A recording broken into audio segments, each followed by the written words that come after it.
I wonder what their. I would imagine that those would sell pretty well. I'm surprised they don't do more of those, to be honest. I know. And of course, we used to do them for the, for the party Right. too. But it becomes that's not the right crowd for that. But Right. but yeah, I mean, I would think like I know their Lynch one probably sold out. Like, I mean, and I know they always end up with extras, but at a certain point, like, who cares, right? I mean, you just sell some to people, and Right. especially like I would have figured they would have done one for the Stone event. Oh, they didn't, huh? Yeah, they didn't. I'm surprised. Or if they Yeah. did, I didn't see anything.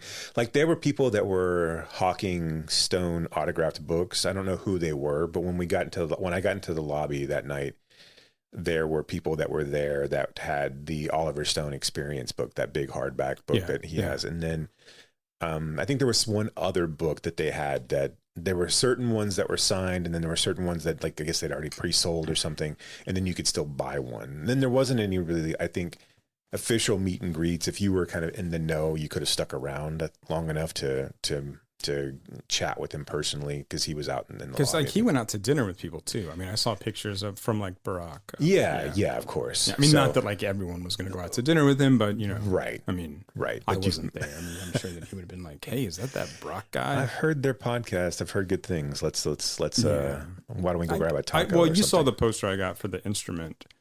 Screening. Mm-hmm. Yeah. I'm trying to think of what other ones they've done. It's mostly Painter Pants that does them. Like, I mean, like but I don't know who did I don't think he did the Lynch one. No, I don't think he did either. So yeah, I don't know. I mean, like, it seems like there'd be enough interest. And again, I know you don't want to do it for every single thing, but for big events like this, where you got like, I don't think there was one for Deacons either, but I mean, like, you figure that there would be like one of those things where you just put together some art in regard, like we do. I mean, right? I mean, like, so, I mean, like, put together some art for your key screenings, the things that, and the movies you think will pop with people, and, do a 2 to 3 color screen print of something. There'd be somebody who could do that for next to nothing, 16 by 24 or whatever, and then just sell the shit out of those. Because, I mean, it doesn't need to be anything fancier than that, really. Of course, that being said, we've always talked about how they're a small staff, and then you add another thing on top of it. I would imagine that, like, their merch sales are more of an afterthought than they are anything else. And of course, you get stuck with certain sizes of certain t-shirts that you can't ever get rid of. And I know that occasionally they have like garage sale type things. Like right now they've got the VHS pop-up that's going on, the Video Crypt, and like they're selling, posters for $5 a pop or whatever. So like you can go and get leftover crap from them. So like they had Max and Molly and Max Meet in the Future poster, and like some just stuff from that they've got. And of course, they're all in various states of disrepair or in good shape or what have you. Right. But yeah, I mean, it seems like, I know you can't. And t-shirts is a whole different thing, but posters, it seems like people, if you price them right, people would buy those things out. People are buying popcorn buckets for no shit. Right? I did not understand that the popcorn buckets were like such a big deal. It's a with weird, like everyone. It's a weird thing, but I think it'll ebb out. I think there's only so much shelf space, and these things are big and they take up a lot.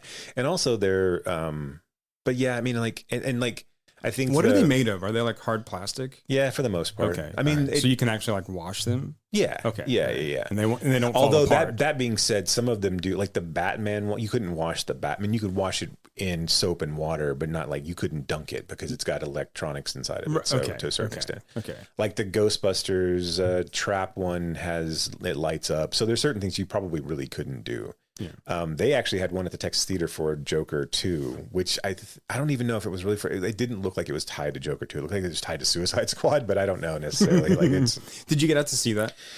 Joker 2 yet? No, I have not. I did in anticipation, because I thought I was going to be able to watch Joker 1 again, and I was thinking, man, that is not really that great of a movie. Did you like it when you first saw it? No, but I was kind of confounded by it. Okay. I think I was open to the idea of it. Okay. And I liked what they were doing with, when I say they, I mean Warner Brothers, and I mean, DC in general. I like this idea that not everything has to be interconnected, and I don't have to watch 400 movies to get to the next one. Yeah. I like the idea of also like making like, because the comic book industry has done this. I like the idea of making these are for kids and these are for adults.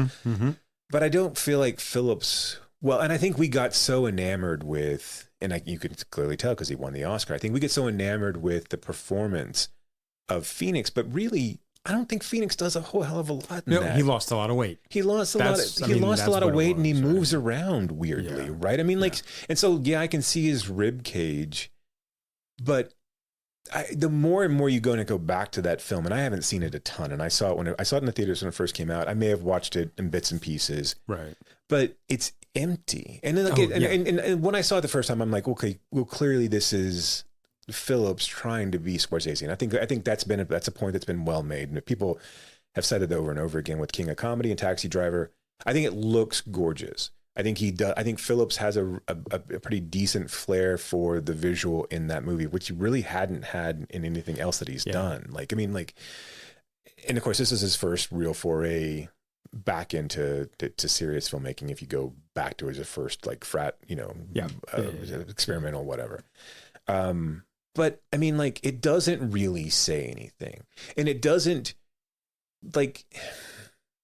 I mean, and of course, there's all of, if you just subtract the incel bullshit around it, right? And the people that like, I just don't feel like it didn't say anything about mental health. It doesn't it doesn't really say anything about like, it doesn't, I mean, I don't know. It just doesn't say anything about the class warfare or the, you know, let's even say, just to give it kind of a, you know, whether it's a, you know, this white male fragility, doesn't even say anything about that really. I mean, we go from, he is a put upon, you know, performer, right? That is constantly bullied. He makes up this own world that he lives in. He kind of finds out that, you know, his mom is also, and has mental health issues. And he thinks that Thomas Wayne is, I mean, like, right, I don't know. Right. Like at a certain point you start to lose the thread of like, you start to, the moment that you try to make that movie more than just being another joke or origin story, or like this idea that, I mean, that it could have been just that, right? But then you start to put all this gravitas and weight to it, and it becomes a, you know, did it get Best Picture nominations or something? I mean, like, I know he won the Oscar. Phoenix won the Oscar, but I forget what it actually, right. And I mean, like, with these days with the 10 slots for Best Picture, which I know is just a money grab. It's not really that. It just seems like it doesn't. It takes away from. I mean, look. I mean, who, you know, we could argue all day long whether or not it actually means anything, or whether we can choose the best anything in art. Right. I mean, this is ultimately a subjective exercise, right? But I mean. So I went back and watched it, and I'm just like, I'm not even like appalled by the violence of it. If this had been kind of like a pseudo Death Wish Joker origin story, I probably could have gotten behind that, kind of going back to 70s Grindhouse. But it's just a story of an asshole. Yeah. Like, right, I mean, right, like, and it's not like I mean, obviously he's the Joker, right? And obviously we're supposed to feel sympathy for him. But the moment that he then believes the hype of his bullshit, like, and that happens so organically in the movie, like almost, I mean, well, not organically, it happens so immediately after he kills pseudo rich white guys on the train. I mean, like, right. We're supposed to believe that Gotham is such a powder keg always, that the minute, and like, it also doesn't really make a whole lot of sense. And again, I stopped kind of paying attention to it, but like, how did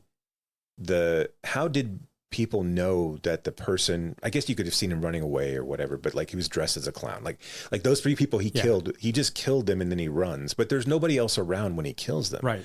And so the fact that then he's this, like, you know, championed, and also like, you know, I don't know. It's a weird fucking movie. It's it just to kind of tear it down, but I don't think it's as good. Like, and also then we have, you know, he goes off and shoots what ends up being a beloved figure. Like, this is a guy who's he's not part of the, I mean, he makes fun of him, sure.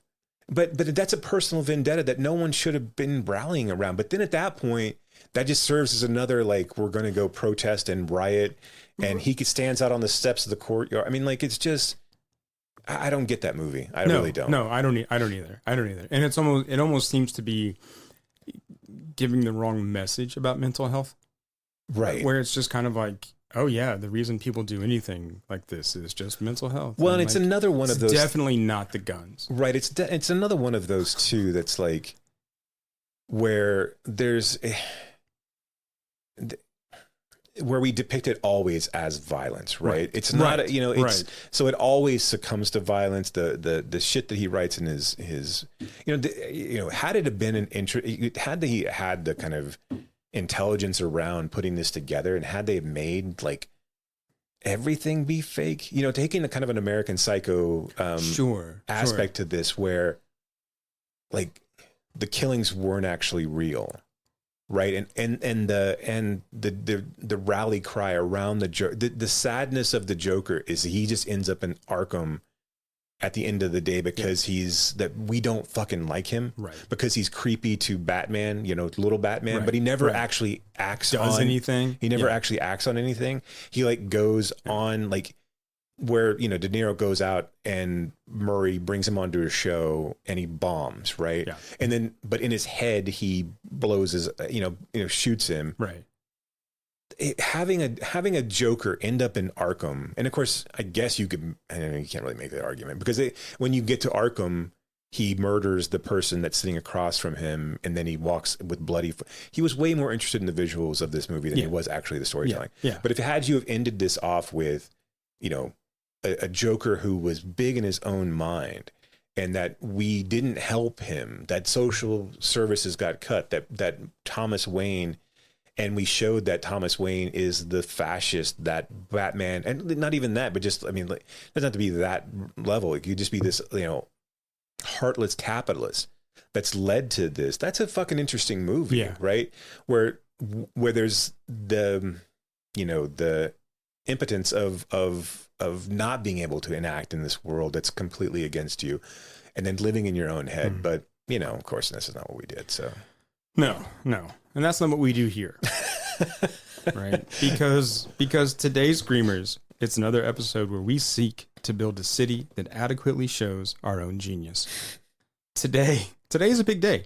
We're talking Megalopolis. I'm just going to go ahead and make a Megalopolis joke. That's been made, but yeah, sure. I know, but I thank you. But I wanted to do it too. This is Francis Ford Coppola's masturbatory allegory, but it's not all bad because we're also starting our series on Kelly Reichardt with her first two films, or like first film and a half, right? River of Grass and Ode. So, Jason, what have you built lately? Sorry.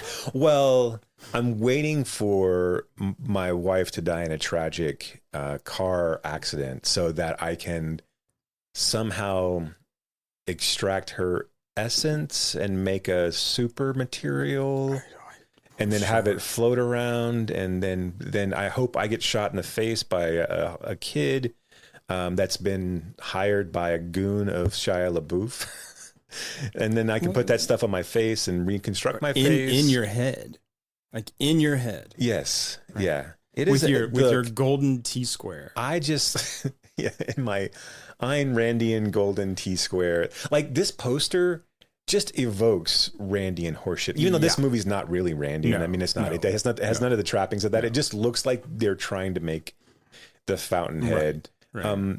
Did you ever see, I'm sure you didn't because I didn't watch it, but did you watch that like independent Atlas Shrugged that was made like a few years ago? No.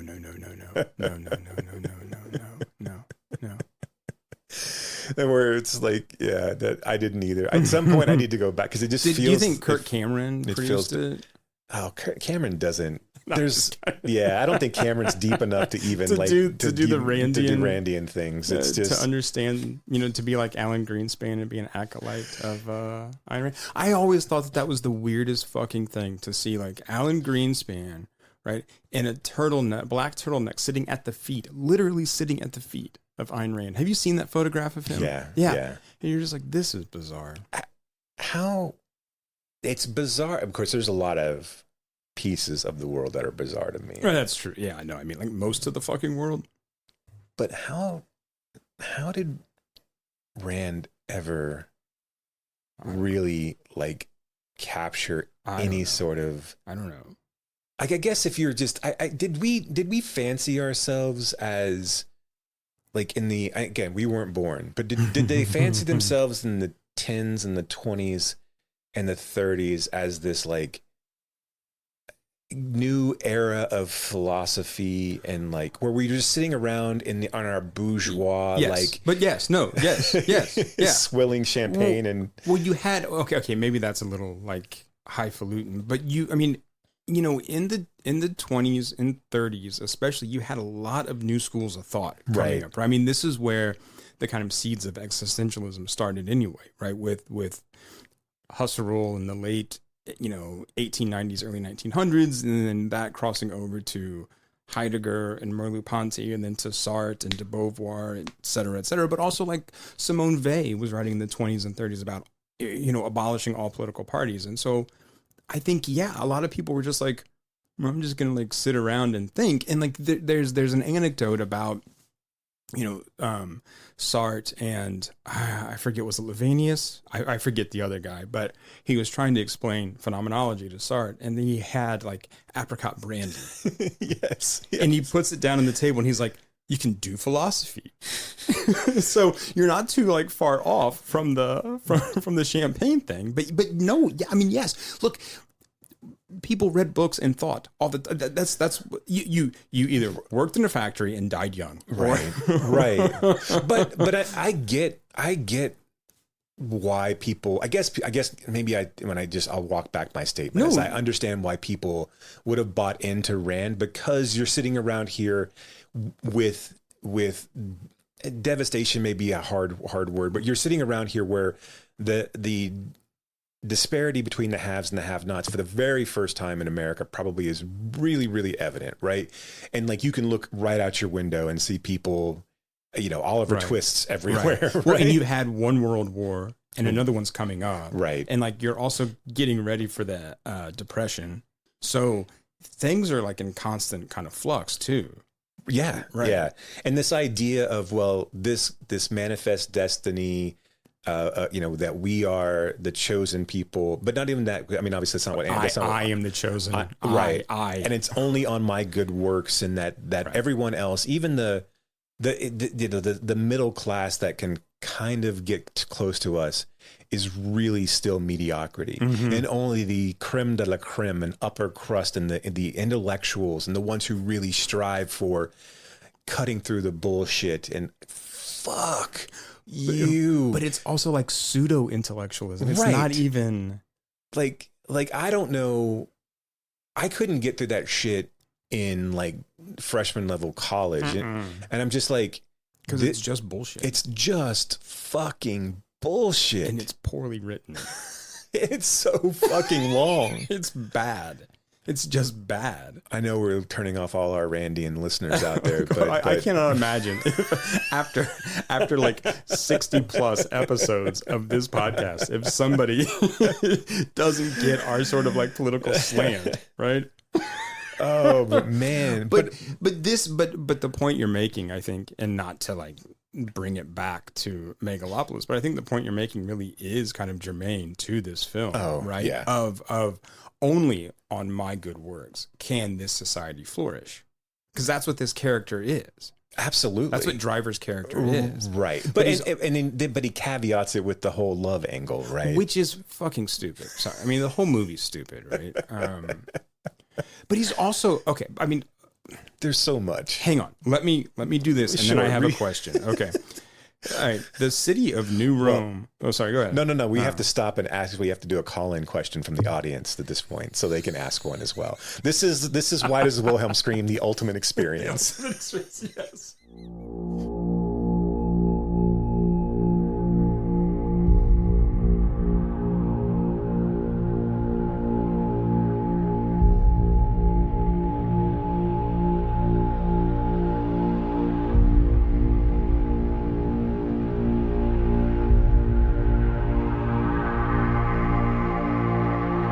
When does an empire die?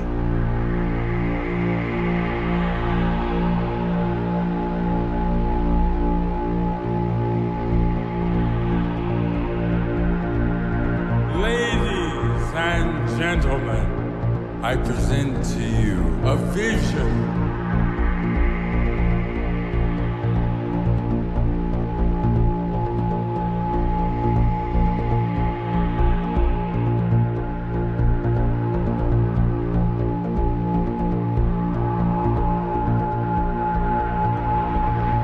We're in need of a great debate about the future.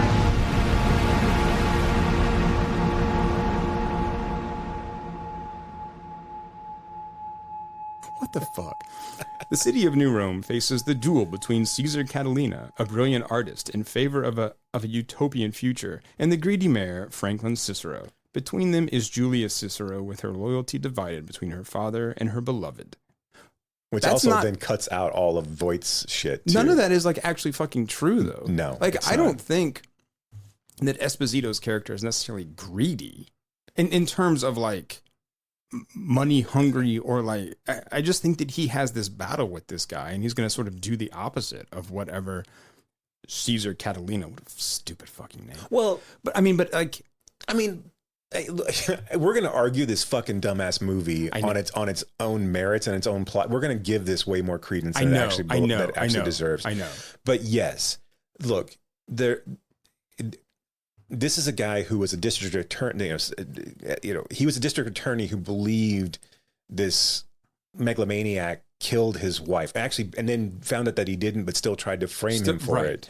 Right. And so, out of his own arrogance, and then he becomes mayor of New Rome, and then, but out of that same, that same tragedy comes this super device this super material that allows Cicero's the mayor. The mayor, then Catalina is the fuck. God damn it! I fucking hate this movie. But he never does anything with this super substance until the very end. And he's also a drunken prick who's a philanderer and an egomaniac. So here's the question that I was going to ask you. He comes off, especially at the end, as heroic, does he not? Yeah. Okay. I wanted to make sure that I was getting that right. And now, he is meant to be seen that way. Like, that's not ironic. No, I can't imagine how it is. Because, I mean, he's basically God in this, right? Right. And that's what I wanted to make sure of, because this is much more of a fucking Robert Moses figure. Yeah. Right? Which is terrible. Yeah. It's terrible, right? I mean, like we have... History has not been kind to Robert Moses, nor should it be. right? But this guy is doing exactly what Moses did. He is destroying neighborhoods to build his vision of something. Right. He is destroying poor neighborhoods, ethnic neighborhoods, to put his fucking parkway through these neighborhoods so that, it's easier to get out to Long Island, to properties that he owns. Right. And so, like, why are we, and that is so kind of evident throughout this film. But then we see at the end, right, that he has basically saved humanity. With moving sidewalks. Do you, No, go ahead, please. Well, just remind me after. It's not really important for the podcast. But if you ever, for people out there listening, if you have never watched the pitch meeting guy on YouTube, he basically it's basically between a writer and an executive, and he goes through and pitches these movies, and he just takes the piss out of them. He's really he's funny, and he does one for Megalopolis. And it's really really good. It's like something we have in every airport. Like, it's not like right. I mean, like, the idea, because I mean, something that this super substance builds is essentially these, like, kind of ever growing houses, right, that run, like, on their own power. I don't even get that anyway. But, like, he's basically solving, like, the homeless crisis, right?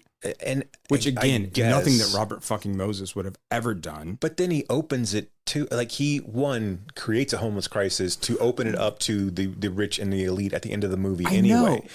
And this marriage of none of this makes sense.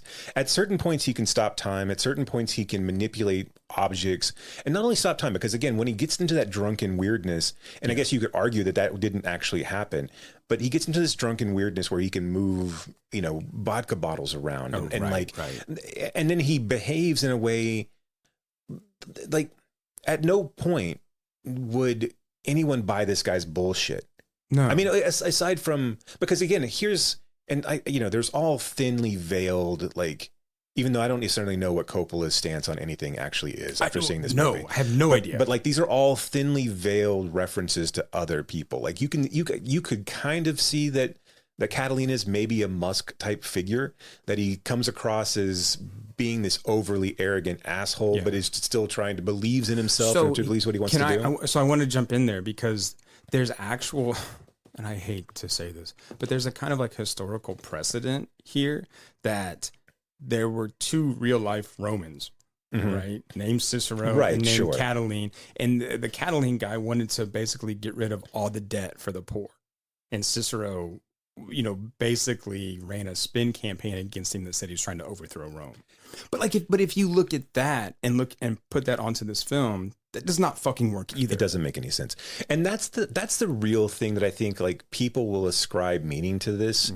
That because one, they still for some reason believe in Coppola after years of nonsense and Jack and look, and a guy who ran himself into the ground, luckily had a winery and family that he could put in this, and then sell to make this movie. And kudos for the risk and the gamble. Sure. Right? Sure. Look, follow your passions, right? I was, as you said, a family you could put in this. I was just thinking of Sofia Coppola and Godfather 3, just going, Dad.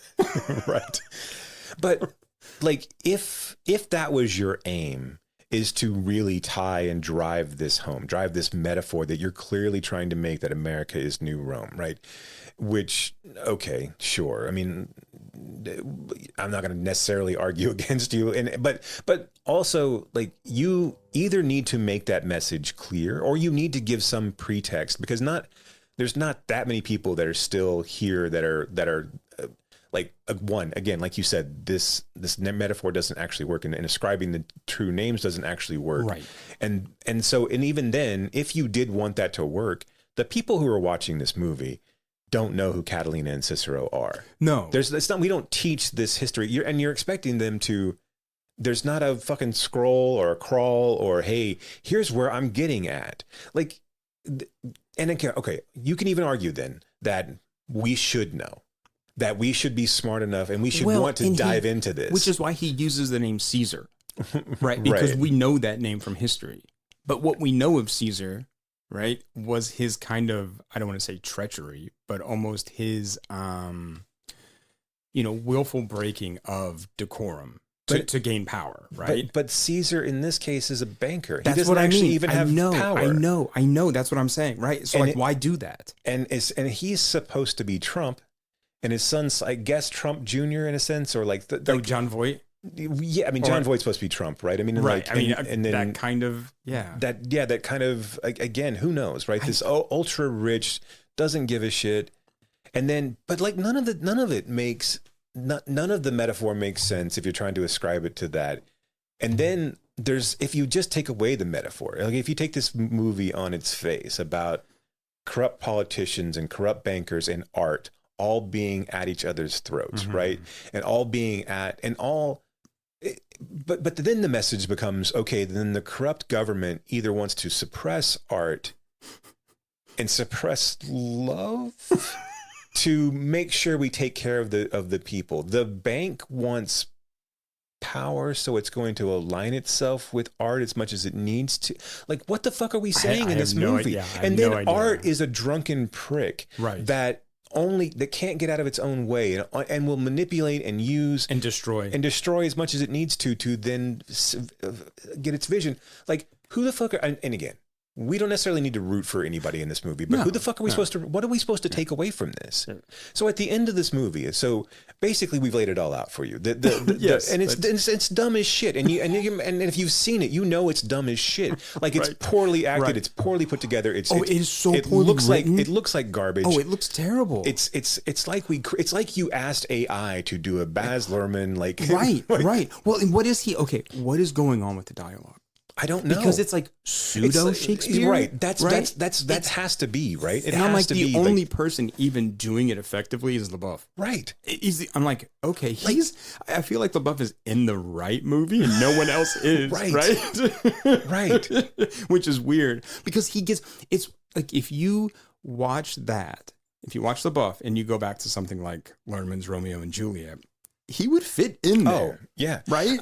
And I'm like, okay, that works, but man, nothing else does. I think Coppola gets two, it'd be one thing if that would have been an interesting collaboration to like say, hey, I don't know how you do that. Because obviously Burt Lerman was utilizing the text, the actual text, right? So like how do you write original text in iambic pentameter and with that kind of language, right? I mean, because Coppola then gets too vulgar and like it just doesn't like. But then Shia LaBeouf is Trump Jr. in this case, who is he Eric. He's probably Eric. He's probably Eric. Yeah, he tries to usurp power, but really the media then tries to usurp the banker power.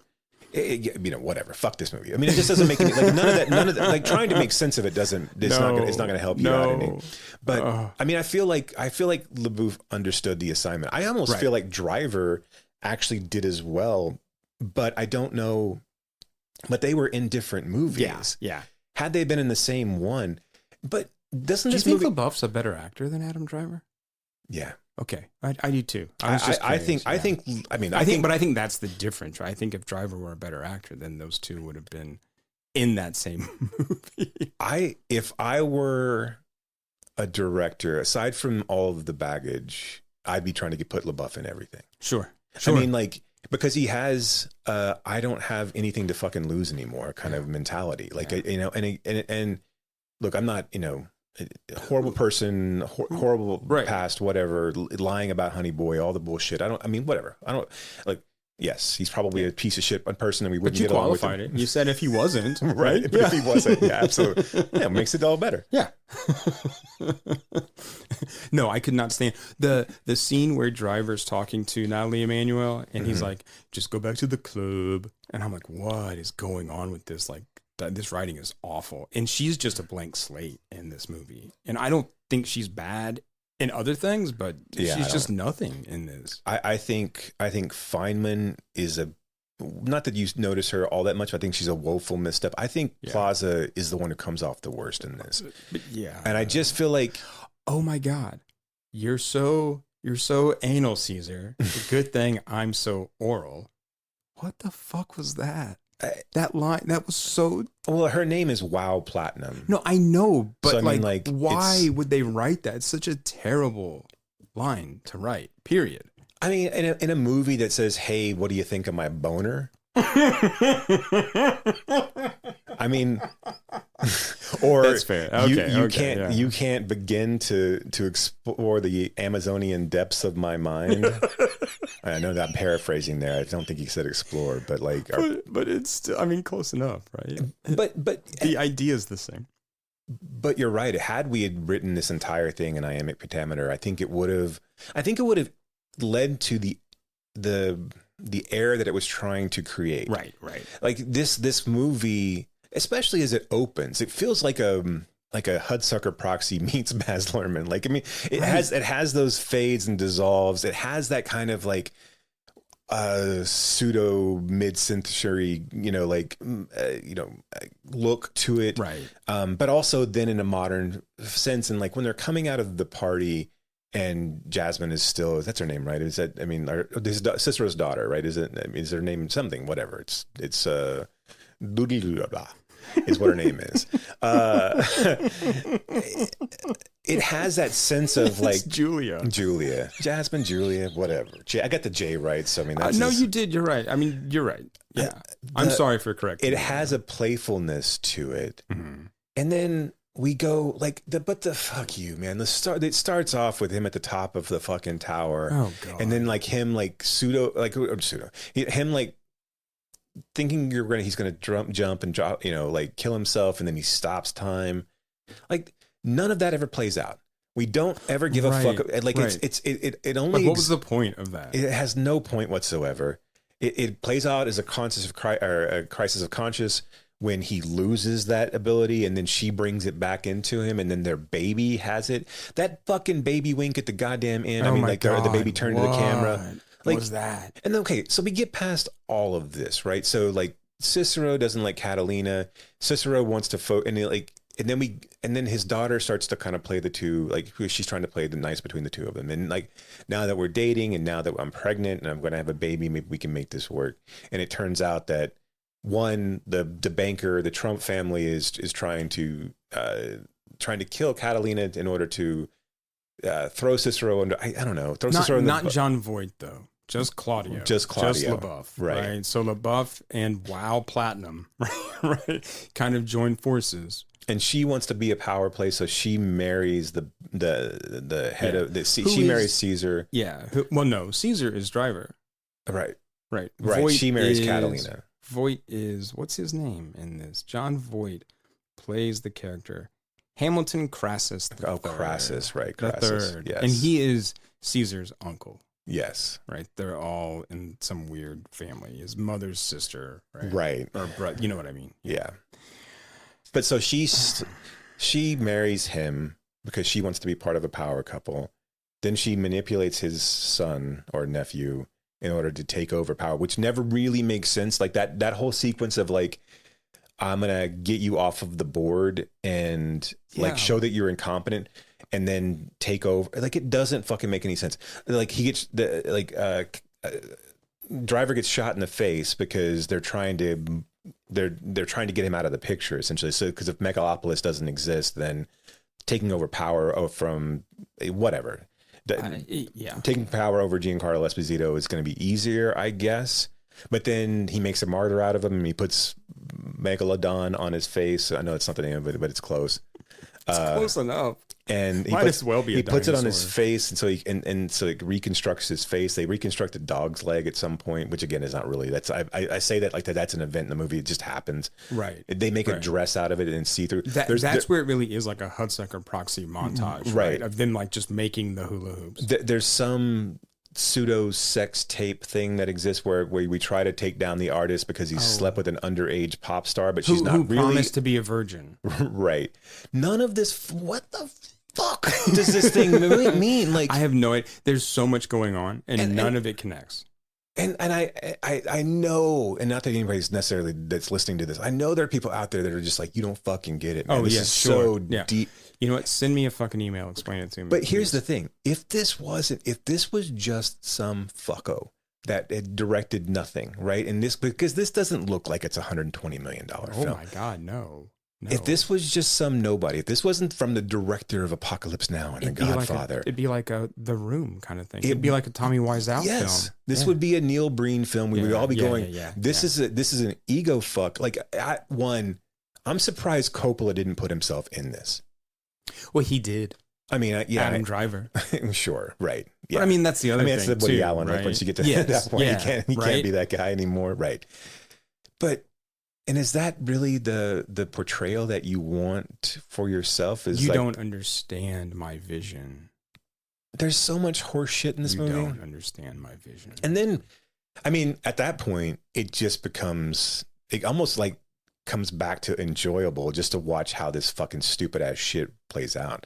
The you don't, or what do you think of my boner scene doesn't come in until very, very late when he shoots Aubrey Plaza with a crossbow. With a crossbow. Like a bow and arrow. Yeah. It's like an actual bow and arrow. Like a kid's toy from the 1950s. And it's like gold too, isn't it? I mean, it's like, and he just guts her right in the throat. Wow, Platinum's dead. And then you shoot Shia LaBeouf in the ass. So at some point in this movie, about, I guess, 2/3 of the way through, and then this is the infamous scene, which again, in a movie full of infamous scenes, where if you'd seen it in the Ultimate Experience, which I didn't see it, and I didn't see it, but there was only like one, I think, screening, right? The house lights come up. There's somebody down on the bottom, in front of the screen. The screen, the picture on the screen becomes much smaller, and someone asks a question. If you don't see it in the Ultimate Experience, it just comes up as a voiceover. Yeah, and then Driver looks towards that portion of where that person is standing, and it's basically the question. I can't even remember the question, but like it's. Why should we take this on? What happens if Megalodon is, Megalodon or whatever is bad, essentially. That's in essence. Or like, why wouldn't we be worried about this new thing that you're putting together? And he's like, you need to come to this. If we come together all with love, and then this is how we bridge the gap. This is how we make ourselves. You know what? Fuck you, Coppola. That scene exists. Like it is the. Like, how do you have the audacity? This is a guy there's only a guy who could have made either The Room or Neil Breen shit or Apocalypse Now and Godfather would have the audacity to fucking talk down to the audience that's watching your film. And again, you act like we're all invested in this. Like that we're all like on the edge of our seats waiting for Megalopolis to be created. Holy shit, I cannot wait for them to reveal the city with magical moving sidewalks. That's only 5 minutes from every hospital and park. Right. Like I cannot wait. I cannot wait to see this because this movie has done such a good job of building that up. But I'm afraid, I'm fucking afraid, Brock. I don't know what's going to happen. Like, am I emotionally prepared to accept the fucking new world and the Eden that Coppola is putting out there for me? Can I fucking do it? Well, I hope to God that he asks me and explains to me why I should. Because fuck you, Coppola. Fuck you. This is good. I'm glad you have no more wine money, motherfucker, because you should never fucking make a movie ever fucking again. Seriously. And it's this is the same guy who made The Conversation. This is the epitome of like no one ever telling you no in this case. Right. Like you have family members in this. Like Talia Shire looks like she's talking to Coppola. Like, I wish my kids were dead. No, yeah. Right? That's essentially her part in this movie. Is that sometimes the artist should just fucking die. She's the fucking voice of reason in this fucking movie. Why do we keep calling him is he? I guess he's an architect. And so that's okay. But well, look, I think architects, IMP, sure, Gropius, right? A lot of these guys, yes, were artists, but he comes off as very cold and scientific all the time. And so that's why I'm like, we call him an artist, but really he doesn't seem to be really worried about art as much as he is. Like, and who did Hoffman owe? I know. To be in this movie. What's he doing? Like, I get why Schwartzman was in this movie. I understand because it's like, you know what? I'm over at my uncle's house or whatever, or over at my great uncle's house. I'll just be in his stupid little thing. Hey, Jason, you're hanging out. You want to do a couple scenes here? Read some lines with me? Yeah, sure. Okay. I'm not doing anything. I don't. But God damn, this movie it's just, and like, at a certain point, I know you spent 120 million, right? And at a certain point, you spent 120 million so you could grow up extras, essentially, at this point. Yeah. But you're editing this, and you think, this is the fucking, this is the tits, right? Oh my God, this is exactly what I wanted to fucking do. And so at the end of it, Megalopolis gets created. Cicero is fine. He's made his peace with, and Driver doesn't give a fuck anymore that he's tried to frame him. That's fine because that's good. He's too focused on the future and building love, right? And then. But when did he ever care about? Because he's a complete prick the entire time. Right. He uses people. He treats WoW Platinum like shit. He treats the fucking pop star like shit. Yeah. And then all of a sudden he's all about love. What the? Yeah. But the good news is we have title cards that and then these big long pseudo philosophical soliloquies by Lawrence Fishburne, and I'm just like, motherfucker, this had it have been, and of course there's no way in the world that this movie would have been under 2 hours, but had this have been 90 minutes, I actually might have enjoyed this film just on the set of this was bonkers and bad shit, and it was a piece of shit, but at least this was bug nuts and terrible, but I had a good time. Right. Yeah. Because I did not have a good time. No, because again, it doesn't stay with any of its looniness long enough for you to actually and so you just get hit with, by the time the boner scene comes up, you're just like, okay. Yeah. That's exactly what I expected this movie to do, is to shoot me in the throat with a fake arrow boner. How do you, legitimately, how do you write that line? I don't know. And expect that to I do think you're right. I think it's AI's attempt to be funny.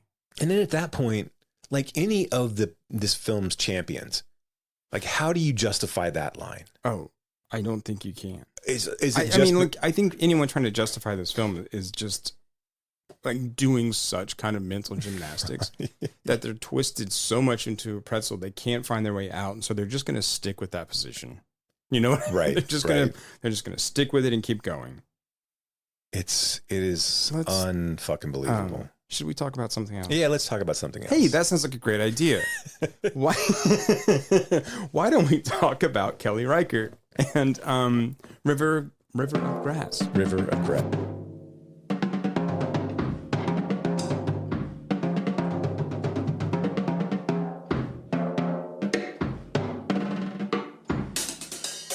If you ever mistakenly got on the Palmetto Expressway and headed west, you'd run right into the Florida Everglades, an area that Indians like to call the River of Grass. Someday, I wonder if there was any other person on this planet as lonely as me. As it turned out, there was, and he was living just a county away. Man, I just shoot my way right out of here. You're not from around here, are you? Feel like going for a swim? I got a friend with a pool that lets me use it whenever I want.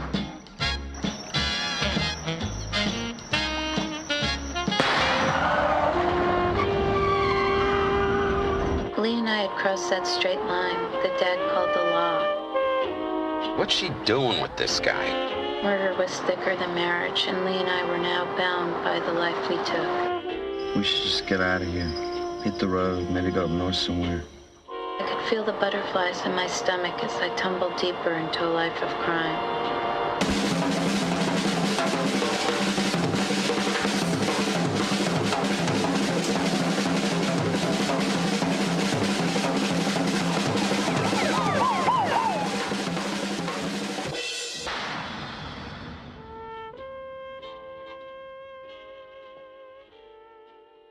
Let me ask you, Jason, what or how would you classify or describe a Kelly Reichardt film?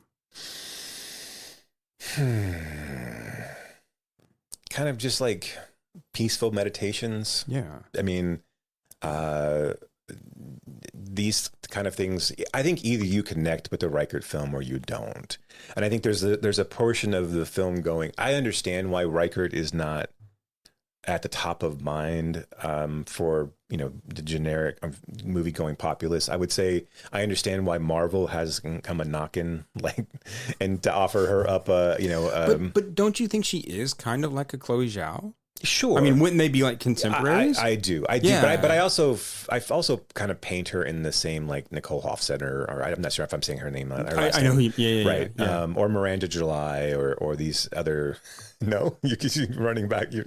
I feel like these kind of indie, like female indie auteurs, almost like an early Campion too. So I would say Campion. I mean, I see the Campion there. I mean, she gets lumped in with this kind of like slow cinema, right? Like category, and I know that she's kind of pushed back against that. And I get that. I mean, I think it's an easy classification, right? Because her films are meandering, right? Right. I mean, and I think they're always kind of, not always, but for the most part, they're about small subjects. Yes. Right. I mean, they're about like working class, blue collar people, typically in like rural communities. I just mean like, other than like Night Moves, we don't have like big kind of overarching ideas, right? Or these big kind of events that take place in a movie, in the movies. These are things that kind of weasel their way into your brain and kind of stick there for a really long time. I also attribute her as more of a precursor to someone like Sean Baker. Even though Sean Baker's a little bit over the more ostentatious, I think that she kind of feeds into that and has to be an influence on his films. Oh, you would think. I mean, because again, like Baker is taking characters that you look out your window. Well, not my window, but you look out your window and like you see right walking down the street. I mean, trans characters, queer characters, but just people that are just out there, right? Kids in Disney World and fading porn stars, right? But I just mean like these kind of. They're not always shady, right? But they're on the edges, right? And I think that Reichardt's characters are on the edge too, but like in a different way, right? Yeah. I mean, absolutely. So we've got in River of Grass, we got Cozy, and we've got this other guy, and they're very much just kind of like lost. I do think the comparisons, because when I read about this, I've been obviously everyone's bringing up Badlands.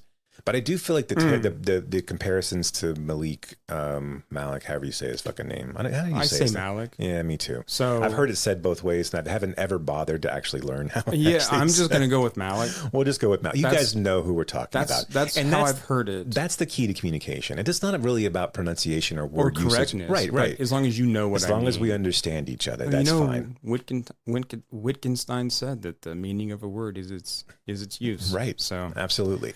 So let's just say about, I don't think her films are as meandering as Malik's. No, And they're also not as precious as Malik. And again, I'm not sitting here bad-mouthing Malik. I like Malik. Wrong. I do too. Yeah. I do too. But I would ascribe her more to, again, which is not fair because Baker comes way after her, but like this film, and again, and Baker again is more ostentatious than these films, but kind of a nice blend between the two. They're not as gritty as Baker, right? Right. I mean, and they're not as precious and pretty as Malik. You know what pisses me off about these films is that you know what grinds my gears. You know what really grinds my gears, gets my gullet is that these, like, she made River of Grass in '94, and this was on several like best of lists, Village Voice, Boston Herald, these types of. I mean, like, I may be pulling shit out of my ass, but I think I remember those. Anyway, there were played at Sundance and Berlin. Right. You know how she got to play it at Sundance though?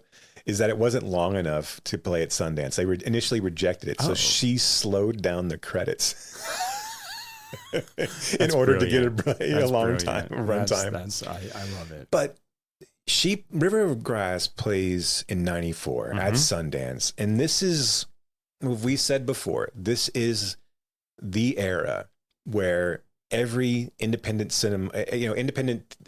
distributor is giving out money like they're giving out fucking Halloween candy. Everybody's getting a $2 million deal. You take, and again, I'm not shitting on Kevin Smith, but if you take Clerks is the same year. You go and Kevin Smith either gets 2 or 5 to follow up with Mallrats. You're telling me that it takes Reichardt a decade plus to then come back to Old Joy. Fuck you. Have you heard her quote about that? Probably have read it, but go ahead. I had 10 years from the mid-90s when I couldn't get a movie made. It had a lot to do with being a woman. That's definitely a factor in raising money. During that time, it was impossible to get anything going, so I just said, fuck you, and did Super 8 shorts instead. And which is mind-boggling. Yeah. Mind-boggling that we couldn't have lined up, like, as much as we talk about Hartley, as much as we talk about, like, if fucking David Gordon Green can get money to make movies, how the fuck did you not give money to, like, you have to be fucking banging your head against the wall thinking I passed up on helping out one of the preeminent women directors of our time. River of Grass is more interesting than George Washington. And I like George Washington. I don't. I know, but that's what I mean. Right? So even as someone who likes George Washington, I'm like, River of Grass has, I think, a lot more to say. And you're telling me that you couldn't pony up a million? Yeah. You couldn't pony up $1 million to see what she had going on next. Her films are only 1 hour and 20 minutes long, right? Right. You don't have to give her shit. I mean, and and it would have done, fuck you. You could have, you could have made 5 of any movie that she put out. Any movie you put backing behind, in 94, just on the video rentals alone, you could have made your 10, 20 times your money back. And you couldn't give her a fucking $1 million? Like, and I guarantee you, she wasn't asking, like, it wasn't like she was going to people with scripts saying, I want to make Independence Day 2. Yeah, I need $20 million to make this conversation movie. Right. I gotta pay Bonnie Prince Billy, man. Right. He commands a hefty, well, he's got that no nudity clause, so I got to break that. So which we're jumping ahead to next episode. But I was just sitting and looking at this, like, and I guess I never, like, had really put it together because I think Old Joy was really heralded, right? I mean, like, and I know we'll talk about Old Joy when we get to the next episode, but so it just feels like then Old Joy is her first film. Right. I mean, because then we're talking about, because when you look at River of Grass, it talks about, this is from the filmmaker of Wendy and Lucy and Old Joy, 2 films that were made after fucking River of Grass. Right. Like, you don't go to Wendy and Lucy like, hey, this is made by the maker of Old Joy and River of Grass. You let her sit on the sidelines for 12 fucking years. It's ridiculous. It's unfucking believable. Anyway, why don't you tell us what River of Grass is about? River of Grass. Cozy, a dissatisfied housewife, meets Lee at a bar. A drink turns into a home break-in, and a gunshot sends them on the run together, thinking they've committed murder. So this is like a road movie that goes nowhere. Right? I mean, it's people that want to leave this place, but are constantly frustrated by, one, their lack of resources and just their plain ability to do so. And it's also this crime movie without an actual crime. Right. But I think that's the brilliance of this film, is that everything kind of then grows from that, this perceived, we got to escape, let's hit the road because we did this thing that we didn't do. And then they just can't get out. And it's really like, they don't even really care. Like, once they find out that they didn't do it, especially once Lee finds out that they didn't actually he finds out early. Right. I fucking love this. It's so goddamn funny. And like, yeah, it's so, I want to dig into this. We've got to get her that. I've got to get an interview with her, because I want to dig into this specifically. And I know it probably won't happen, but I want to dig in this specifically because it feels like such a skewering, but like also not a pointed skewering of just genre tropes and like, not even that, but like you come in. So the movie starts off with a bar robbery, essentially. No, it was like a convenience store robbery, right? Well, no, I think it is a bar. Okay, because the cop character, who's Cozy's dad, is like sitting at bars all movie, right? And so I think it is. I think it is like a bar I don't know. Yeah, it doesn't really matter. Yeah. He's sitting there. He's a cop, but he also he's a jazz drummer. He likes jazz. Yeah. He's sitting there and he's watching this, like, he's either paying for a drink or something, and then someone steals the money out of the register and runs. And since he's a cop, he runs after him, but he can't shoot him. He can't like stop him because he doesn't have his gun is fallen out of his holster. Right. And then we go into this montage of him misplacing his gun, like all the time. Like he orders pizza and his gun falls out, and like the lady who lives down the hall from him has to pick it up and put it on the box. He's washing his goddamn guinea pig in the sink. Yes. There's a level of brilliance to that I don't. It's so fucking good. Yeah. It's so fucking good. When the hard-nosed, sergeant or whatever comes in and browbeats him, it's not even really like he's so poorly acted. And like his girlfriend is dressed like a 20s flapper. And then they cut to crime scene photos that are laid about there, so it makes her nervous. But the other two cops in there couldn't be less bothered. They do not care. They do not give a shit. And then he's like, I'm going to get internal affairs involved in this because you lost your gun. And he's like, I think I can find my own gun. Yeah. Then we cut to another montage of him looking for his gun. And this is before we get to, this is like really Cozy and Lee are kind of intercut in all of this. When he ran his foot underneath the sink to find the gun, when it clearly could not have been hidden underneath there because it's not wide enough to hold the gun, I'm in tears. I know. I'm laughing so hard. I know. I'm just like, this fucking movie is, when he like knocks all the books off of his shelf and looks under his mattress, like, it's such a fucking dumb, and then it just turns out it's on the street somewhere and these two dum-dums find it, essentially. Yeah.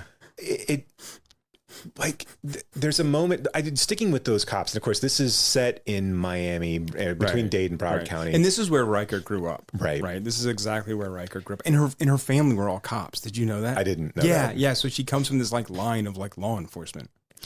So so Cozy and Lee, Cozy's not married right anymore. No, she is. Okay, she is. Because I read some description where it was like, this is her ex-husband, and I got confused. No, because she goes and picks him up like every day from work. Right. She doesn't work. And then that night when she goes out to the bar, she leaves her baby just on the couch. Right. She's just like, okay, you're good there, right? And then just is gone. That's the other scene at the very beginning, because this is all narrated by Cozy. Yeah. And she's just like, I don't love my kids. Right. Yeah. She talks wistfully about her mom, how her mom left her at 10, and that she ran off to join the circus, and that seems to Cozy to be the best option of this. And she gets married because she's stuck in this small town, and she gets married because she's supposed to. She's like, I just figured I'd fall in love with him at some point. And then she's like, they had kids, and she's like, well, I figured at some point I, would connect with my mother. The first sequence we see her with her kid, she's pouring Coke into a bottle for this like toddler. I was like, holy shit, I hope Kelly doesn't make that kid drink that Coke. I'm just like fucking nervous as shit. But yeah, so she just leaves the kid there on the couch essentially, and then bolts. And then, they climb over this fence to kind of partake in this pool. And Lee has had this gun because his friend found the cop's gun. So and so he's like, hey, can you go sell this for me? Right. And Lee lives with his grandmother. Right. Right. And then, so they're sitting out there by this pool. One of the jazz musicians it's his house right next to the bar, I guess. Right, but who was also like Lee's high school teacher or something. Yeah, that's what also the about this movie. This movie has like 5 people in it, and they're all connected. They're all connected. They all know each other, and but they don't act like they are. Like no. Like he shows up behind Lee when Lee's trying to pawn the ticket or try to get refunds on the tickets. Right. So the light flips on. Cozy shoots the gun, and they think that they've hit this jazz musician, and of course they didn't. We find out later that they didn't. They didn't actually commit a crime. But this gets the cop and more hot because they found the bullet and realize it's from his gun. Cop's gun. They hop back over the fence, and then they go on the run because they think they killed this person. When the cops come to the house and they're looking at the bullet and they're talking to the guy, and they're like, "Hey, they just shot," and that was basically it. And that cop takes that basketball and shoots it at the basket in the pool. I know. And it's like he misses and fucking. I know. It's so goddamn good. It's so, and like, here's the thing. I would totally understand like if you saw this and didn't like. I get if you didn't like it. I mean, to be honest, it's a little slow. It's a little meandering. It's a little boring in some spots. Yeah. But the ludicrousness of it all was, and this is why I feel like you can't really compare like this. I know it gets compared to Badlands a lot because it's about these two crime, but like this is not Malick in this case. This is absurdist comedy in the subtlest way. And maybe it's not even that. Like it's so... No, absolutely right. I mean, Lee is just a complete loser, right? Right. He points a gun at his grandma for no good goddamn reason. She woke him up. It's 8 o'clock, Lee. I love the scene when he's talking with his friend with the gun, and he's in the wheelchair. And then we're all thinking, well, look, Lee's got a handicap because you don't see him pick up the gun, right? He's just in a wheelchair. He stands up and climbs out the window. I love that he goes out the window too. Right. And then all of a sudden you find out that Lee's almost 30. Right. Who does nothing. Right. You're like, whoa, I did not expect he's like that. Wildly inappropriate. Like he sleeps completely naked on top of the covers. And the grandmother just comes and sits next to him. And kind of like sighing and like put out by like his nudity and him still being asleep in the middle of the fucking day. Oh man. It's so, I know. And Cozy is deadpan the entire time. Like she gets pseudo scared when she shoots the gun and it feels like she's murdered somebody. But then at some point they've made peace with it. She's also made peace with like leaving her family, right? Like leaving her dad in kind of a lurch with the gun. Her dad kind of understands what's going on because he figures out that it's her and Lee that are tied to it. Right. But yeah, it's so bonkers and I absolutely love the ending. The ending is genius. So good. So basically once Cozy finds out, like I think what's so brilliant about it, right, is that Cozy really wishes that she had have committed the murder so that she could leave. Right. Well, that she could leave and that gives her ticket out and gives her life some sort of there's something that happens in her life that was even not even under her control per se, but like it's something that she did, right? Everything else that's happened to her, even the kids and the marriage and everything else. Once Lee tells her that you didn't really kill anybody, we're not really in trouble. She's just looking forward, driving the blue Malibu. And she's pissed. And she's mad. Yeah. And she has the gun. And he's saying things like, we can stay with my friend and then save up some money to get an apartment. Basically just pulling her right back into the life she doesn't want to be a part of. And she never seemed interested in this guy romantically, right? Right. It was just a get me out of here thing. Yeah. But then. And then she shoots him. She shoots him off screen. So you just see her. She shoots him off screen. She turns the gun, right? And then and pushes him out the door. You don't see any of this. Of course, it's a low budget film. There's a reason why you don't see it. Sure. But she shoots him, pushes him out of the, so you see her pull the door shut. Then she keeps driving and drives right into fucking traffic. Yep. God damn, that is such a good fucking ending. It's such a great ending, right? It is. Oh, it's fantastic. It's so... like for an hour and 17 or whatever this is. It's like 76 minutes. Yeah. It is a fucking just like... And like if for me calling it a thrill ride is a ridiculous statement, but god damn, I was just enthralled and like laughing the entire... And that ending is funny. Such a chef's kiss, man. Oh man, and no, the ending is... just brilliant. And I love the fact that everything's off screen and all we see is her reaching over to pull the door shut and the car, the passenger side is empty. That's perfect. But pulling into traffic and then like the last few minutes are literally all of us just sitting in traffic. Yeah, which is another just great. Yeah. Right? Yeah. I mean, no, it's so... How do you not give her money? How do you not give her money? How do you not see something in that? Right. I mean, what kind of idiot are you? If you're not like, I mean, look at what could she do with a couple? Look at the fucking films that got funding after this, right? I mean, like El Mariachi, Reservoir Dogs. Now, granted, I mean, say what you would. I love both of those movies, but I love this one as well. I don't know what, aside from the hyper violence and the testosterone. Is that all we were caring about? But we saw Hartley sort of like take the piss out of that anyway, right? And then so Clerks, right? Clerks gets another $5 million to do. And look, I understand Clerks costs nothing. It has a lot of pop culture references. This thing didn't cost anything, right? Like how is it that this plays at Sundance at a festival where people are looking for the next voices, the next American voices too, right?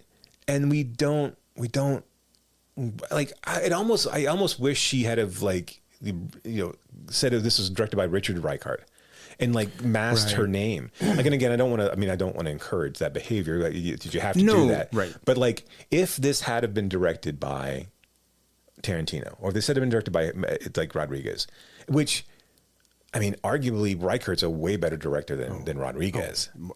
I don't think there's any argument about it. Right? I mean, even Smith. Like, I mean, like, Smith has a niche, right? But and I think he would even say that he's not the director that Reichardt is. No. He's not telling these stories. No. He doesn't have that vision either. And I mean, like, and here's the thing.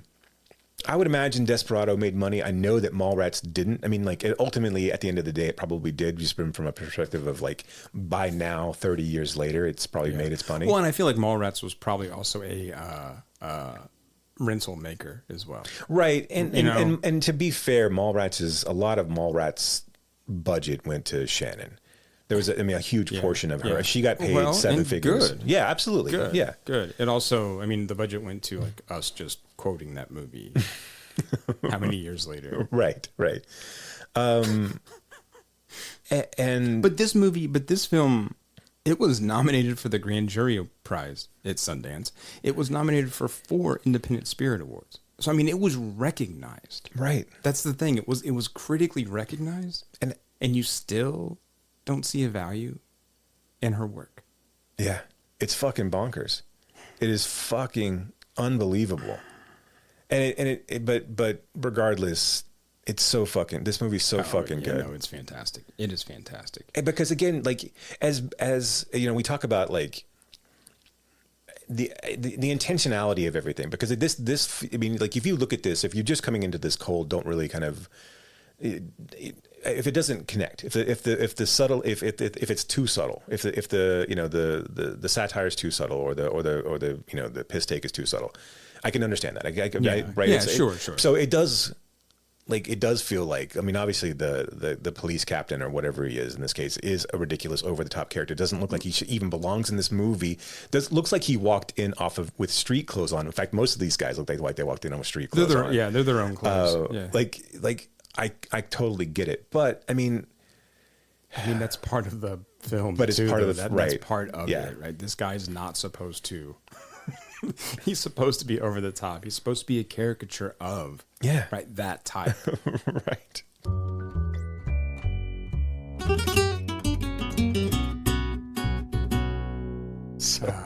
Oh goddamn. Do you want to speak a little bit about Ode? Yeah, let's speak about Ode. Okay, so this was one of the short films she made after, or not being able to get money, and this is sort of a micro feature. It's like 48 minutes long. This is okay. Well, here, teenager Bobby Lee Hartley navigates her blossoming hormones as she is courted by Billy Joe McAllister, who is headed for tragedy. So this movie's basically based off of another movie that was based off of a song. Right. Yeah. Right. So what was his name? Herman Rocker. Yeah. Right. Wrote the screenplay and then a novelization of his screenplay. Right, for the film. Ode to Billy Joe, right? Ode to Billy Joe. Yeah, which was like 70. Right. I don't know. The song was way more popular than the movie was. Right. But that movie was set in the 50s. This movie set in the 90s.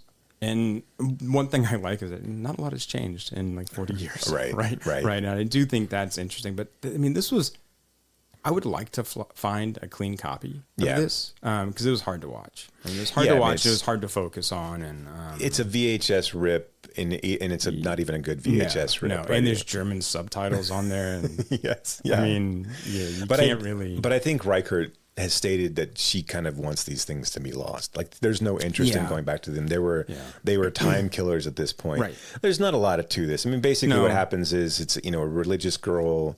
I did like all the Young Life references and like like I gotta go hang out with them young lifers. Ditch them young lifers for me. Oh God, that was such a. I just like kids with two names. I especially like girls with two names. Right? Yes, Bobby Lee. Come here, Peggy Sue. Right. But basically, turns out that Billy Joe wants to court Bobby Lee because he's gay. Yeah, which is, I mean, he wants to kind of prove to himself that he isn't, essentially, right? Do we get any indication of that before the fair? No, I don't think so. Okay, I didn't. No. I was like making sure I didn't miss something because he seems to me just like a kind of normal 16-year-old boy who's like, ooh, that girl's cute, and I want to have sex with her. Right. I want to get in her pants, right? And so it's all this constant like, why do we have to sneak around? Come on, tell me you love me. Nothing happens to you. You get me all hotted up, and now I can't like do anything. And then he's supposed to meet her at a fair, and he's brown bagging it right at this festival. And next thing you know, he walks off with another guy, and they start making out. And right. And I think in the original movie, he's like drunk and confused and goes to this like makeshift brothel. Yeah, and it's been. I'm sure I've seen it. It's just been forever since I've seen it. Yeah, I love these humble brags. I'm sure I've seen it. Well, look, because I've seen everything. Or I don't. Have you seen it on film? Have you seen it? Probably not, because like I haven't seen it. So. Yeah, that was a douche thing to say. I'll give you that. No, I'm just kidding. Look, I'll own it. It's fine. No. But yeah, I mean, it just does seem to kind of come out of nowhere. I mean, I like this again. I mean, these are well-worn themes, but I think, worth exploring themes regardless. This idea of what it is what kind of masculinity is appropriate and when, and this idea of how we just don't really care about other people's tragedies because no one gives a shit that Billy Joe jumped off the Tallahassee. Yeah, right. I was like, well, knew that was going to happen anyway, right? Right? I mean, what's the last line of this film? The last line is something like, this kid was a good for nothing, but did you know that somebody loved him? Which, I mean, a little heavy-handed, but right. I think the point is that, right? You never know what someone else is going through, Jason, so you should be nice. It just feels, like I said, I understand why you wouldn't want these, or you're not even want them out there, but like to be revisited, because again, I would imagine there wasn't a whole, like these were filmmaking exercises more than they were anything else. Absolutely. And like, especially if you're fucking around with Super 8 and like, and just kind of wanting to keep your skills sharp at this point. Yeah, and because you have no money. Right, I mean, to make movies, right? Right. But yeah, it's kind of this is fairly inconsequential. I mean, it's not like there's nothing again, you can't really see anything anyway, but like, Right. you know, it's not like there's specifically any sort of great shakes in regards to the acting. Yeah. I mean, at or one the- point she had her shirt off and I tried to pause it. right, a very big 90s bra that she was Yeah, wearing. and I was right? like, well, there's no tracking on my laptop, so I couldn't like Yeah, there's one portion. So where the tracking yeah, does the go tracking out. just goes out altogether. Like the only way to watch this, if you go out to Letterboxd, the first review for Ode, that's just ODE, is it has a Vimeo link, Yeah. and then it's a private Vimeo, but then it gives you the passwords, and you can go out and watch it. And so like it's also on YouTube in parts, but there is no part 1. Oh, So it's weird. like so it's like part 2, and then you got to find the other like part 3. Is it the same source? Do you- Yeah, you know, Okay. it's like this. It's the same video. Okay. Because I started to watch it. And I was like, well, maybe I can just start with part 2 and like. And I think in '99 there would have been VHS rips that had been going around. Yeah. Like I'm sure she showed it places. I'm sure it was a matter of like, hey, I've got a feature length and I've got shorts that I can make a movie for you if you would Proof actually of give concept me kind of stuff. If Yeah. you flip me into a couple of nickels over here, I could probably do something for you. right. Give me a fucking tube or something out of and it give for you some change. Right. Yeah. But yeah, I mean, ultimately, like, you know, when we talk about like Iraqi's first films, I don't care if Ode ever makes it to 4K restoration, a Super 8 material. In fact, I would guess that Reichardt's not offering that up if she even has a I don't Super think 8 she still. cares either. Right. Yeah. I lump all of those like 70s song related movies together. So like Ode to Billy Joe and like Harper Valley PTA, and there's a bunch of them that are like in that same. I just love that they were like, we should make a movie based on this song. Right. Yeah. We don't do that anymore. We don't. Which we should. We should. And I know that Legend of Billie Jean is not a song, but there's like, but isn't there a song in that movie that's like, that's the We Need a Hero though. That's not. Yeah, I was okay, gonna say, so right. right. But like, why hasn't some idiot tried to make a movie out of scenes from an Italian restaurant? Holy shit! Right? Yeah. Right. Okay. And again, like, I don't like Billy Joel, and I don't really care for that song, but you could see how someone would try to do that, right? Or like a mini series at that point. But Right. like, so in Scenes from Italian Restaurant, this is always, I had this question about that song. Okay. Is it 3 different things that are happening? Where the first one is pseudo romantic kind of coming together, and then, or is it like people that are coming together kind of, and then telling the story of the couple that Brenda and Eddie. Brenda and Eddie, yeah. Is it? Because I don't think it's Brenda and Eddie at the restaurant at the beginning of the song, right? I mean, that they wouldn't have come back together. They parted the best of friends, which I kind of doubt. Yeah, I know. I kind of like. They had a hard time splitting those Sears paintings. They did not part the best of friends. No, they didn't. And like, who got the shag carpet? Right. Right. But I think the bottle of wine, and then the other they talk about, there's a whole about you look good and your kids are great and blah blah blah. And then I think we go into the Brenda. It almost seems like, and it maybe Is it someone telling a story to someone else? maybe we're moving table to table is what I think is happening. But in that everyone's song. talking about Brenda and Eddie? No, I don't think anyone's talking about Brenda and Eddie except for that. It's like there's one couple that's talking about Brenda and Eddie. Okay. And then there's one couple that's like, hey, we used to do shit and like you still kind of look good, but we're both married. Should we do shit? And then there's a couple that's like older who's like, bottle of red, a bottle of white. Maybe we should reminisce over old times. And I think they just all kind of flow together, but I don't know. I'd be willing to discuss. You've thought about this song you're a right. lot more than I have. I've listened to it a little bit. Hey, look, you know what? Fuck you. I like Billy No, Joel. I know. Billy Joel. And look, man, I think that's fine. You know, one thing I'll say about Billy Joel is like he does have some deep cuts that are great. I think Zanzibar and like there's some really good deep cuts. Sure. But man, like he really was a hot or cold artist. Right. Like it was his hits Right. or it was the shits. Right. Like the Right. second half of 52nd Street, that is almost unlistenable. Yeah. Like, See, I mean, I will give you The Stranger and Glass Houses, right? I'll give you those. That's about as far as I'm going. Right.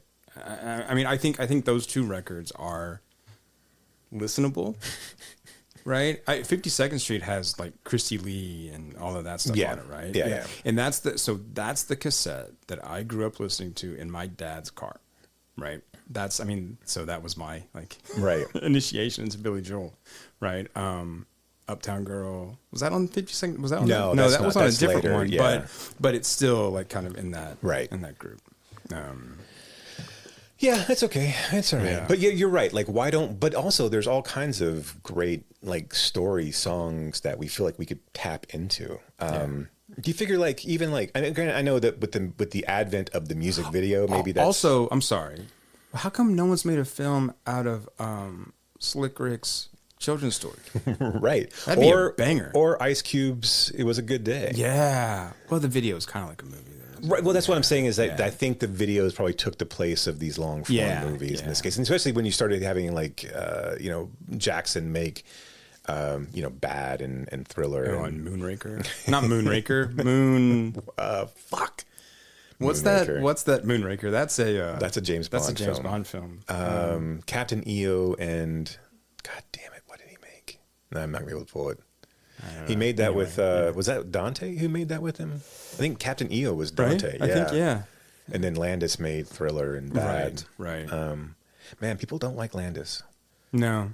It's it's surprising to me that he continued well, I guess people rallied around him after the Twilight Zone shit, but like, man, but today that just, I mean, he's, and of course his son's a piece of shit, but like, but yeah, the historical view on John Landis is not good. And I'm not saying it should be. I'm just saying that he had a really long career after Twilight Zone the movie, and no one seemed to mind until like 2024 when we're all just kind of like, let's go back into the history books and see who we don't like no more. Right. And again, that's fine. I don't care. I mean, justifiably so, right? I mean, I stay up late at night and remembering who I don't like. Right. Sometimes it changes. Right. Look, little Tommy from 3rd grade, fuck that. We're coming for you, motherfucker. Like Steve Buscemi and like I'm Happy Gilmore. Yeah. Billy Madison. There. Yeah. Ew, why do I know the Adam Sandler, the correct Adam Sandler title? Because he calls his show his production company Happy Madison. I just don't really care. I mean, they're making a sequel to Happy Gilmore. Yeah. Which seems like a mistake. Seems like a mistake. Yeah. Are they going to start at Carl Weathers' funeral? Yes. Although he already died. He died in the first one, so it's fine. He did? Yeah. Oh, that's right. He fell out the window. Yeah, that's right. Because he got him the alligator head. Yeah. And he got scared and fell out the window. Right. Yeah. Okay. Anything else that we need to get to? No. I mean, go see Megalopolis and let us know what you think. Because I mean, you know what? Yeah, do go see it and then call in and let us know what you think. If you're willing to sit through 2 hours and 20 minutes of pretentious shit, I'd say it's probably the best bang for your buck around. So, speaking of bang for your buck and Megalopolis, so I went to the Regal. That was the closest place that was playing. It's the fanciest theater in town. They had an AC problem. Oh, Jesus. And so the theater I was in was a little warm. It wasn't that bad, right? There was an older couple sitting in front of me trying to figure out something else to go see because they were uncomfortable, right? And it was just that theater. But they didn't like the seats available in any of the other movies. They were like, I don't want to sit that close. So they just sat there for most of the movie and bitched about the heat. But the manager came by and gave everyone a free movie voucher. Well, that's nice. Right? And he was like, look, if you want to go, I'll refund your concessions and everything. I was like, oh, okay. I wasn't going to say anything because I don't really care. And I'm like, you know what? I'll just sweat. Right. You're already taking your pants off anyway. So exactly. He was like, but also, like, I need you to put those. I'm like, I know. Rock don't wear no pants over 80 degrees. No pants. Do you have a handheld fan? I can. I got some sensitive. Anyway. I chafe real easy. You got some talcum powder. Got to keep my water dry. Watching this Megalopolis over here. You know what? Some popcorn butter will work just fine. Anyway, I think that's enough for today. So until next time, when we'll be back with more bullshit. Thank you all for listening. And keep screaming. Seems like nothing ever comes to no good up on Choctaw Ridge. And now Billy Joe harvesters jumped off the Tallahatchie Bridge. Brother said he recollected when he and Tom and Billy Joe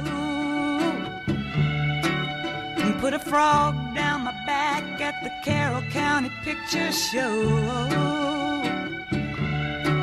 And wasn't I talking to him after church last Sunday night? I'll have another piece of apple pie. You know it don't seem right. I saw him at the sawmill yesterday on Choctaw Ridge. And now you tell me. You have been listening to Why Does the Wilhelm Scream with your hosts, Brock and Jason. If you liked today's episode, do us a favor and rate, review, and subscribe in whatever application you use to consume podcasts these days. You can reach us by visiting whydoesthewilhelmscream.com. If you are in the DFW area, we would love to see you at a Fort Worth Film Club event. You can learn more about those and find a full schedule at fortworthfilmclub.com. And you can learn about my foundation and how we are trying to foster the next generation of film lovers at realhousefoundation.org. That's REEL housefoundation.org. Till next time.